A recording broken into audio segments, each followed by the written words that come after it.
नमस्कार मित्रों, आज हम बीएससी सेकंड मैथ्स उत्तरकलन हमारी बुक चल रही है मित्रों, और इसका चैप्टर नंबर सेकंड क्या है देखिए मित्रों, सांत्यता। तो सर्वप्रथम हमने चैप्टर फर्स्ट का अध्ययन किया, वो सीमा पे आधारित था, और सीमा पे जितने भी क्वेश्चन बनते हैं मित्रों उन सभी को हमने बारीकी से हल किया है। तो आज हम सांत्यता को पढ़ने से पूर्व इस चैप्टर की प्रस्तावना देखते हैं मित्रों। सतत वक्र, और सतत वक्र का साधारण अर्थ क्या होता है देखिए मित्रों, हमें कैसा आलेख या ग्राफ प्राप्त होगा। तो यहां पर मान लीजिए मेरे पास कोई फलन y बराबर fx है। y बराबर क्या है मित्रों, fx है। अब देखिए मित्रों, जैसे जैसे मैं यहां पे x का मान पुट करता जाऊंगा वैसे वैसे इनके संगत y के मान हमें प्राप्त होते रहेंगे।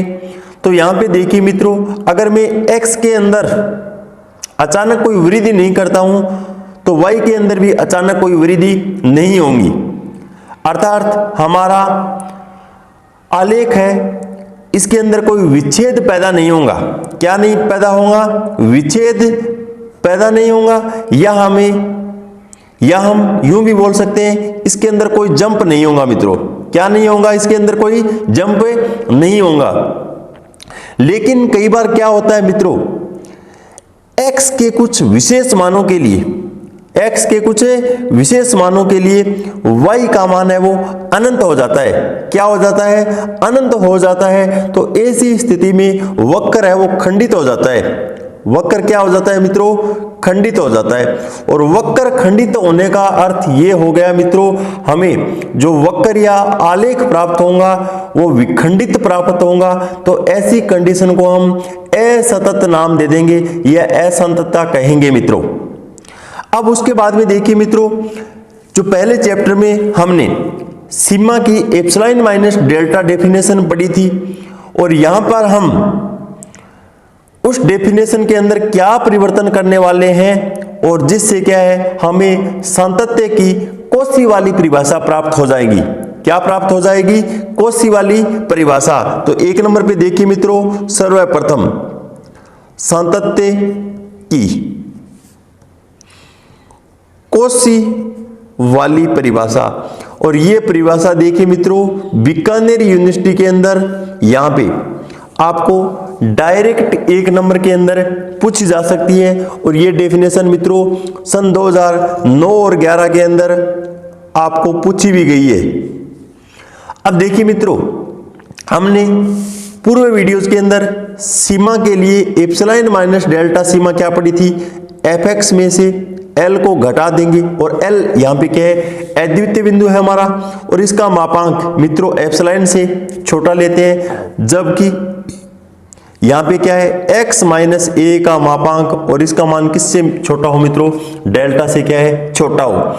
ये तो बात हुई मित्रों एक चर बिंदु के लिए। अगर यहाँ पर हमें दो चर बिंदु लेने हो तो यहाँ पे x, y कर देंगे मित्रों। यहाँ पे l का l रहेगा, और यहाँ पे x माइनस a डेल्टा से छोटा क्या है, तो वहां पर दूसरा बिंदु क्या कर देंगे, y माइनस b, और इसका मान भी डेल्टा से छोटा कर देंगे मित्रों। ये डेफिनेशन तो थी सीमा की एक चर बिंदु के लिए और दो चर बिंदु के लिए। तो अब हमें यहाँ पे देखिए मित्रों परिभाषा किसकी देनी है, सांतत्य की कौशी वाली परिभाषा लिखनी है हमें। तो मान लीजिए मेरे पास f कोई विवृत अंतराल है, मेरे पास कोई फलन है, वो f क्या है मित्रों, विवृत अंतराल, और विवृत अंतराल क्या है मेरे पास है, I है कोई। तो इस पर परिभाषित हो तो फलन f उस अंतराल के किसी बिंदु, और मेरे पास मित्रों बिंदु x बराबर क्या लिया है मैंने, a लिया है, इस पर यह सतत कहलाएगा। कब कहलाएगा, मेरे पास एक प्रत्येक कोई स्वेच्छ धनात्मक राशि एप्सिलॉन है मित्रों। क्या है, स्वेच्छ धनात्मक राशि एप्सिलॉन, जो कितना ही छोटा क्यों न हो किंतु शून्य नहीं। इसके लिए कोई संगत धनराशि, इसके संगत धनराशि क्या है मित्रों, डेल्टा है। और डेल्टा का मान है वो एप्सिलॉन पर क्या करता है मित्रों, निर्भर करता है। क्या करता है, निर्भर करता है। तो यहाँ पे डेल्टा ग्रेटर देन 0 विद्यमान होगी x के प्रत्येक मान के लिए, तो हम किस प्रकार से परिभाषित कर सकते हैं। देखिए मित्रों, यहाँ पे fx का तो fx लिख देंगे मित्रों। यहाँ पे एक विशेष ध्यान रखने योग्य बात क्या है मित्रों, देखिए लेस देन का लेस देन और सीमा के अंदर हमने एप्सिलॉन लिखा, तो यहाँ पर भी क्या लिख देंगे, एप्सिलॉन लिख देंगे। यहाँ पर जबकि और कब लिखा था मित्रों हमने, x माइनस a का मापांक और किससे छोटा हो, डेल्टा से छोटा हो। सीमा के अंदर देखिए मित्रों, यहाँ पे हम l लेते हैं, क्या लेते हैं, l, लेकिन यहाँ पर हमें क्या करना होगा मित्रों, एफ ए लेना होगा। क्या लेना होगा, एफ ए। और ए क्या है मित्रों, यहाँ पे x का मान मैंने किसके बराबर लिया है, a के बराबर लिया है। तो यहाँ पे जो a बिंदु है, इस पे फंक्शन लगाने के बाद में हमारा जितना परिणामी मान आएगा उसको हम घटा देंगे fx में से। तो यहाँ पे देखिए मित्रों, हम इस प्रकार से भी इसको परिभाषित कर सकते हैं, x माइनस a, इसको पहले लिख लेते हैं। और इसका मान क्या है मित्रों, डेल्टा से छोटा है, डेल्टा से क्या है, छोटा है। तो यहाँ पे fx माइनस fa और इसका मापांक किससे छोटा है मित्रों, एप्सिलॉन से छोटा है। अब देखिए मित्रों, आगे हम इसको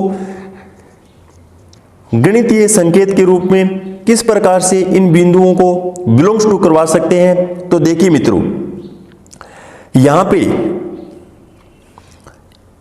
x है वो किन के मध्य बिलोंग करेगा। तो यहां पे x है वो मित्रों a माइनस डेल्टा और a प्लस डेल्टा के मध्य कहीं ना कहीं क्या करेगा, बिलोंग करेगा।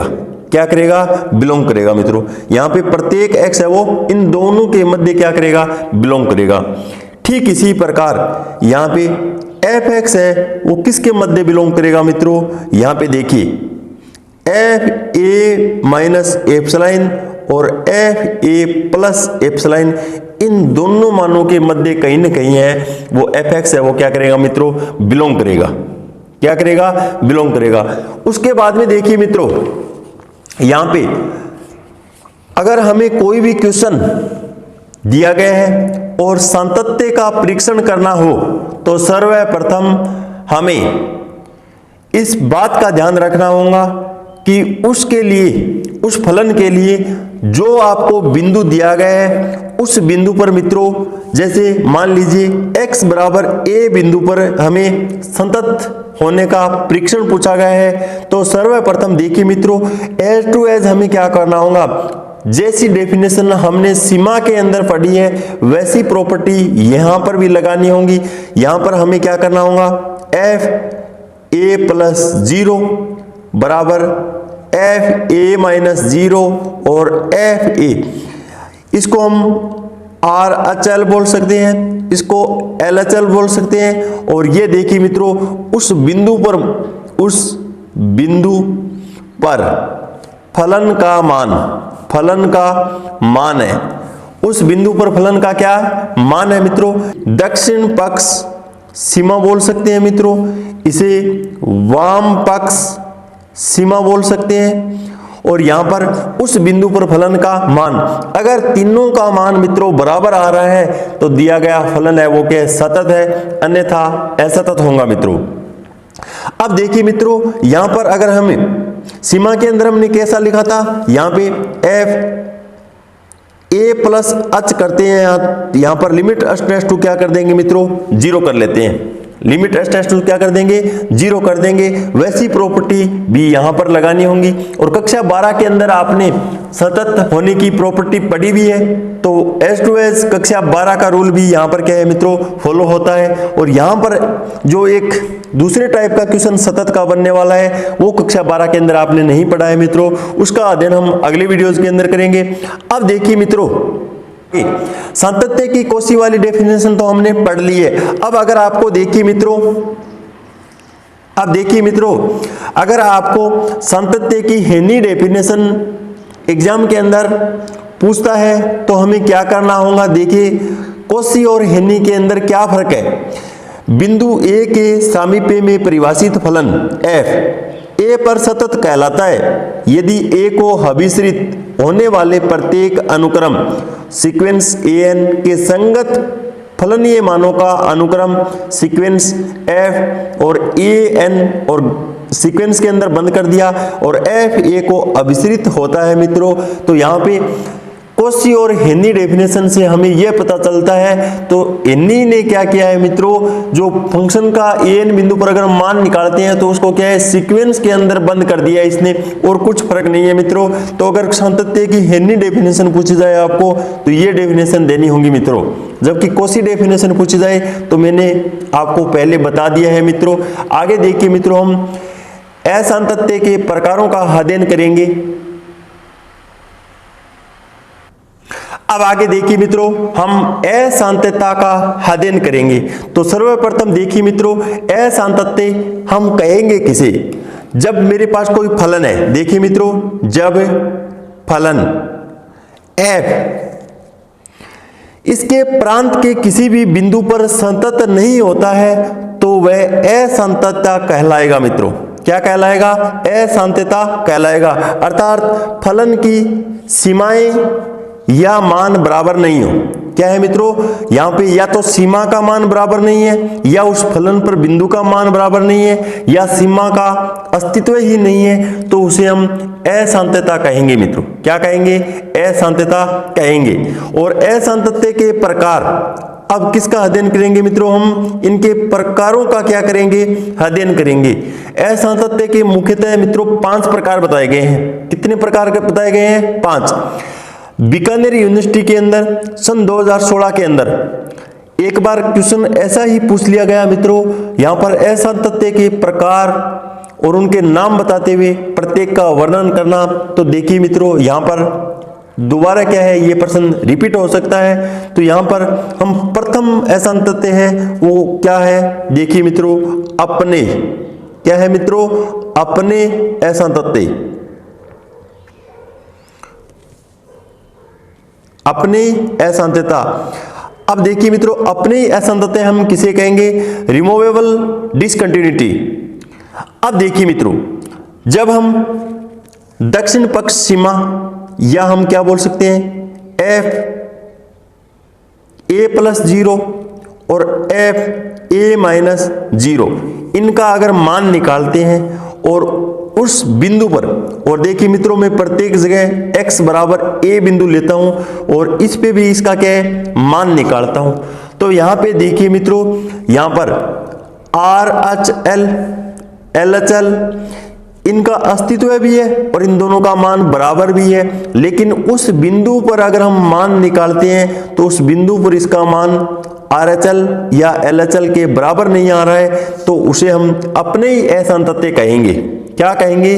अपने ही असातत्य कहेंगे। जैसे उदाहरण के तौर पे देखिए मित्रों, मेरे पास fx बराबर एक फंक्शन क्या दिया गया है, जब x नॉट इक्वल टू 0 है तो इसका मान 1 है, और x बराबर 0 है, इसका मतलब क्या है मित्रों, यहाँ पे 0 दिया गया है। अगर मैं यहाँ पे f 0 प्लस 0 निकालता हूं, 0 प्लस 0 का मतलब यहाँ पे देखिए मित्रों, हमें x बराबर 0 पे क्या है, मान निकालना है। x बराबर a की जगह मैंने क्या ले लिया है, यहाँ पे 0 लिख लिया है मित्रों। तो यहाँ पर 0 प्लस क्या कर देंगे, 0 कर देंगे। अब उसके बाद में देखिए मित्रों, इसका मान नॉट इक्वल टू 0 है, तो इसका मान चाहे RHL निकालें चाहे LHL निकालें, दोनों का मान कितना आएगा मित्रों, चाहे हम 0 माइनस 0 निकालें, इसका मान कितना आने वाला है, 1 आने वाला है। लेकिन देखिए मित्रों, इसका मान अगर मैं इस 0 बिंदु पर निकालता हूं तो इसका मान 0 आने वाला है, जो कि क्या है, इनके बराबर नहीं है। तो ये अपने ही असातत्य का क्या है, उदाहरण है मित्रों। अब ठीक उसी प्रकार देखिए मित्रों, हम दूसरे प्रकार का असातत्य पढ़ेंगे। वो क्या होगा, जिसे हम प्रथम प्रकार, क्या है, जिसे हम प्रथम प्रकार या साधारण असातत्य बोल सकते हैं। अब इसके अंदर हम किस प्रकार से डेफिनेशन को परिभाषित करेंगे, देखिए मित्रों, यहां पर मैं बिंदु देखिए मित्रों, x बराबर क्या है, a पर ही फंक्शन का मान निकाल रहा हूं। तो यहां पे f a प्लस 0 और f a माइनस 0, और यहां पर अगर देखिए मित्रों, इन दोनों का अस्तित्व तो है, इनके मान तो निकल जाएंगे, लेकिन इन दोनों का मान इक्वल नहीं आएगा। क्या नहीं आएगा? इक्वल नहीं आएगा। तो हम यूं बोल सकते हैं यहां पे RHL ये भी मित्रों क्या है? विद्यमान है। LHL ये भी क्या है मित्रों? विद्यमान है, लेकिन इनके मान है वो क्या है? बराबर नहीं है। क्या है मित्रों? मान बराबर नहीं है। तो उसे हम प्रथम प्रकार या साधारण असंतत्य कहेंगे मित्रों। जैसे एग्जाम्पल के तौर पे देखिए मित्रों, हम क्या ले सकते हैं। मेरे पास एक फंक्शन इस प्रकार से दिया गया है, -1 मान है कब है? जब x लेस देन 0 पे। 0 मान कब है मेरे पास? x बराबर 0 पे। और 1 मान कब है? x ग्रेटर देन 0 पे। अब देखिए मित्रों, अगर यहां से हम RHL का मान निकालना चाहें या f, अब यहां पे x बराबर क्या है मित्रों? 0 पे मान निकालना होगा, तो यहां पे मैं 0 प्लस 0 लिख देता हूं। क्या है? 0 प्लस 0। और अगर हम देखिए मित्रों h⁻0 लिख लेते हैं, तो यहां पे 0 प्लस h भी कर सकते हैं। कक्षा 12 के अंदर आपने अध्ययन किया है, सेम बात है मित्रों, यहां पर कोई फर्क वाली बात नहीं है। अब देखिए मित्रों, 0 प्लस 0 करना होगा, तो यहां पर फंक्शन है वो यहां पर चला जाएगा, तो यहां पर चला जाएगा, तो उसका मान क्या आएगा मित्रों? 1 आने वाला है। अब आगे LHL f 0 माइनस 0 निकालता हूं, तो यहां पे जाएगा फंक्शन मित्रों, तो यहां पे इसका मान क्या है? -1 है। अब यहां पे ये दोनों विद्यमान तो है, क्या है मित्रों? दोनों क्या है? ये भी विद्यमान है और ये भी क्या है? विद्यमान है। लेकिन यहां पे क्या है मित्रों? RHL का मान नॉट इक्वल टू LHL के क्या है? बराबर नहीं है। तो हम क्या कहेंगे? प्रथम प्रकार या साधारण असंतत्य कहेंगे मित्रों। प्रथम प्रकार का या साधारण असंतत्य कहेंगे। और यहां पर हमें देखिए मित्रों, बिंदु पर मान निकालने की जरूरत भी नहीं है। अगर हम बिंदु पे मान निकालना चाहें तो f0 का मान क्या है मित्रों? 0 मिलने वाला है। तो यहां पर प्रथम या साधारण के अंदर हमें इसकी कोई जरूरत ही नहीं पड़ेगी मित्रों। उसके बाद में देखिए मित्रों, नंबर 3 पे हम चर्चा करते हैं। इसका नाम क्या दे देंगे? द्वितीय प्रकार बोल सकते हैं। क्या बोल सकते हैं? द्वितीय प्रकार की असंततता। इसको समझने के लिए देखिए मित्रों, यहां पे हमें क्या है? वही बात, x बराबर फलन का मान बिंदु A पे निकालते हैं हम, तो यहां पे fa प्लस 0 और fa माइनस 0 निकालना होगा। तो यहां पे देखिए मित्रों, न तो RHL विद्यमान होंगी, यहां पे क्या है? खुद विद्यमान ही नहीं होंगी मित्रों, और नहीं ये विद्यमान होंगी मित्रों। क्या है? यहां पे न तो RHL विद्यमान है, नहीं LHL क्या है? विद्यमान है। तो ऐसी कंडीशन के अंदर मान तो बराबर होने की तो दूर की बात है मित्रों, यहां पर इनका अस्तित्व भी नहीं होगा, तो उसे हम द्वितीय प्रकार की असंतत्य कहेंगे। इसके लिए देखिए मित्रों, हम एग्जाम्पल क्या ले सकते हैं? fx बराबर, मेरे पास एक उदाहरण क्या है मित्रों? sin 1/x, x not equal to 0 और x बराबर क्या है मित्रों? 0। अब देखिए मित्रों, अगर हम इसे संतत होने की प्रॉपर्टी के अंदर मान निकालते हैं, तो यहां पर अगर हम चाहे RHL निकालें चाहे LHL निकालें, तो यहां पे इस एग्जाम्पल को हम आगे समझेंगे विस्तार से। तो यहां पे अगर देखिए मित्रों, साइन और 1/0 प्लस h रखता हूं मान, और फिर लिमिट क्या है मित्रों? में h टू क्या 0 करता हूं, तो इसका मान साइन 1/0। और यहां पे देखिए मित्रों, साइन 1/0 इसका मतलब इन्फिनिटी हो गया। तो साइन की लिमिट क्या होती है मित्रों? इनका मान -1 व +1 के मध्य क्या है? विचरण करेगा। -1 और प्लस के मध्य विचरण करेगा। तो इसलिए हम एक्यूरेट कोई मान, अद्वितीय मान हमें प्राप्त नहीं हुआ। इसलिए हम कह सकते हैं कि इसकी न तो कोई RHL सीमा विद्यमान है, नहीं LHL के विद्यमान है। तो इस प्रकार ये है वो द्वितीय प्रकार की असंतत्य कहलाएगा। क्या कहलाएगा मित्रों? द्वितीय प्रकार की असंतत्य। यहां पे जो चौथा टाइप है वो मित्रों में आपको बुक के अंदर हिंट देता हूं। चौथा क्या है? मिश्र असंतत्य। इसको देखिए मित्रों, हम साधारण भाषा में क्या कह सकते हैं? ऐसा असंतत्य जिसके अंदर प्रथम प्रकार या साधारण असांतत्य व द्वितीय प्रकार की असांतत्य दोनों का मिश्रण हो उसे हम मिश्र असांतत्य कहेंगे। किस प्रकार से? एक तरफ तो क्या है, प्रथम प्रकार की असांतत्य हो और जबकि दूसरी तरफ से क्या हो, द्वितीय प्रकार की असांतत्य हो। तो यहाँ पे देखिए मित्रों, उसे हम मिश्र असांतत्य बोल सकते हैं। यहाँ पे यदि फलन f के बिंदु a पर एक पक्ष पर द्वितीय प्रकार का असांतत्य हो और दूसरे पक्ष की ओर से प्रथम प्रकार का असांतत्य हो तो फलन सतत हो। देखिए मित्रों, यहाँ पे फलन क्या है, सतत तो होगा, लेकिन यहाँ पे दोनों का क्या है, मिश्रण होगा, तो वो मिश्र असांतत्य कहलाएगा। जैसे एग्जाम्पल के तौर पे ये दो एग्जाम्पल लिखे हुए मित्रों, यहाँ पे x बराबर 0 पर अगर हम इसका मान निकालते हैं तो देखिए मित्रों, -1 और 1 के मध्य दोलन करेगा। इसका मतलब ये हुआ इसका आरचल के विद्यमान नहीं है। अब अंतिम प्रकार हमारा क्या है मित्रों, अनंत असांतत्य। अनंत असांतत्य का अर्थ ये हुआ मित्रों, जब हम आरचल और एलचल निकालते हैं तो उसका मान पॉजिटिव इन्फिनिटिव और नेगेटिव इन्फिनिटिव प्राप्त हो जाए तो उसे हम अनंत असांतत्य कहेंगे। इसको समझने के लिए देखिए मित्रों, यदि फलन f के बिंदु a पर एक या एक से अधिक फलनीय सीमाएं, यहाँ पे देखिए मित्रों 0 ± 0 ऊपर रेखा खींचिए, इसका मतलब यहाँ पे देखिए मित्रों प्लस इन्फिनिटिव होगा मान इसका, और यहाँ पे नीचे अगर मैं रेखा खींच देता हूँ तो इसका मान नेगेटिव आ जाए। तो इस प्रकार से आप एक एग्जाम्पल लेकर समझ सकते हैं मित्रों। यहाँ पे देखिए मित्रों 1/x - 3 x not equal to 3 और यहाँ पे x का मान 3 या x का मान 3 हो तो यहाँ पे देखिए मित्रों क्या है, 1 मान दिया गया है। तो इस तरीके से दूसरा एग्जाम्पल भी दिया गया है और इनकी सीमाएं हम निकालते हैं आरचल या एलचल। तो देखिए मित्रों यहाँ पे ऊपरी सीमा इसका मान तो पॉजिटिव इन्फिनिटी आता है और यहाँ पे आरचल के अंदर इसका निम्नतम सीमा अगर मान निकालना चाहें तो -इन्फिनिटी आता है।